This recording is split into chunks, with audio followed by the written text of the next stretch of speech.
नमस्कार। आज हम संविधान के एक ऐसे पन्ने को पलटने वाले हैं जिस पर अक्सर लोगों की नजर नहीं जाती, लेकिन जो बहुत ही ज्यादा महत्वपूर्ण है, और वो है आर्टिकल 33।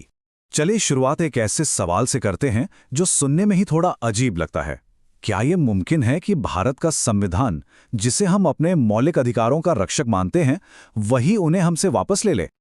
और इसका जवाब है हाँ। चौंक गए ना? लेकिन ये सच है। कुछ बहुत ही खास, बहुत ही स्पेशल हालात में ऐसा हो सकता है, और आज हम इसी के तह तक जाएंगे।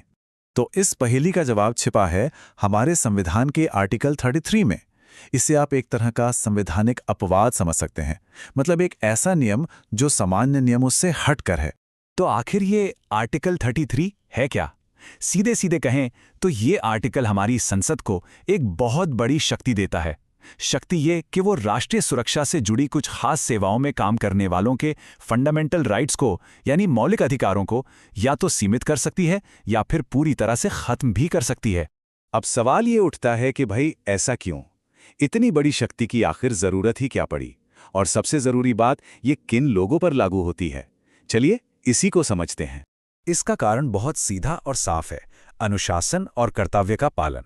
जरा सोचिए, देश की सुरक्षा करने वाली सेना या पुलिस में अगर अनुशासन ही न हो तो क्या होगा? तो ये सुनिश्चित करने के लिए कि ये लोग अपनी ड्यूटी ठीक से निभाएं और उनमें डिसिप्लिन बना रहे, ये प्रावधान जरूरी समझा गया। तो कौन कौन आता है इसके दायरे में? देखिए, इसमें 4 मुख्य ग्रुप्स हैं।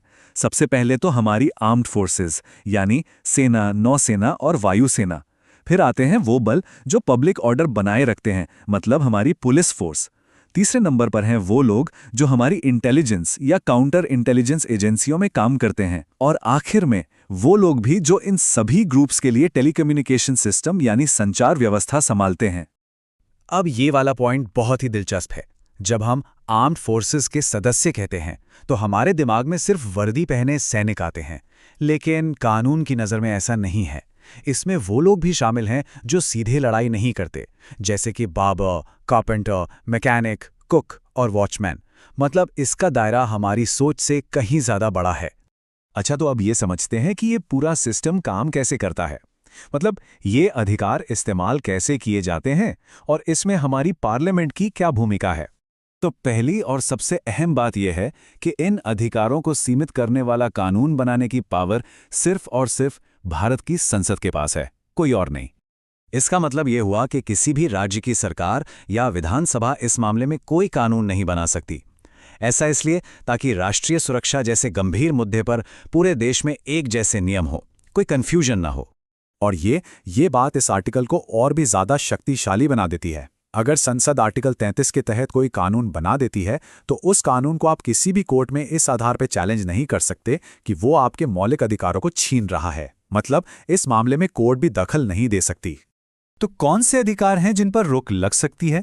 कुछ उदाहरण देखें तो बोलने और अपनी बात रखने की आज़ादी, एसोसिएशन या यूनियन बनाने का अधिकार, किसी राजनीतिक पार्टी को ज्वाइन करने का अधिकार, मीडिया से बात करने का अधिकार, यहाँ तक कि पब्लिक मीटिंग या प्रदर्शनों में हिस्सा लेने के अधिकार पर भी रोक लगाई जा सकती है। ये सब सिर्फ किताबी बातें नहीं हैं। असल में इस आर्टिकल का इस्तेमाल करके कई कानून बनाए भी गए हैं। चलिए कुछ असली उदाहरण देखते। ये देखिए, army act, navy act, air force act, ये सब 1950 में बने कानून हैं जो इसी आर्टिकल से अपनी शक्ति लेते हैं। इनके अलावा पुलिस फोर्सेज और बॉर्डर सिक्योरिटी फोर्स यानी बीएसएफ के लिए भी खास कानून बनाए गए हैं जो ये तय करते हैं कि वो अपनी ड्यूटी सही ढंग से कर पाएं। तो कुल मिलाकर ये पूरा मामला एक बहुत ही नाजुक संतुलन बनाने का है। एक तरफ है अधिकार और दूसरी तरफ है अनुशासन। इस स्लाइड से ये बात एकदम साफ हो जाती है। एक तराजू की तरह सोचिए। उसके एक पलड़े पर है हर नागरिक की व्यक्तिगत आज़ादी, उसके मौलिक अधिकार, और दूसरे पलड़े पर है देश की सुरक्षा, जिसके लिए एक अनुशासित और असरदार फोर्स का होना बेहद जरूरी है। आर्टिकल 33 इसी तराजू को बैलेंस करने की एक संवैधानिक कोशिश है। तो आज की हमारी इस चर्चा से ये तो साफ है कि आर्टिकल 33 एक असाधारण शक्ति है जिसका मकसद देश की सुरक्षा को मजबूत करना है। लेकिन ये जाते जाते हमारे सामने एक बहुत बड़ा सवाल भी छोड़ जाता है कि किसी व्यक्ति की आज़ादी और पूरे देश की सुरक्षा के बीच वो सही संतुलन आखिर है क्या? वो लकीर कहाँ खींची जानी चाहिए? इस पर सोचिएगा ज़रूर।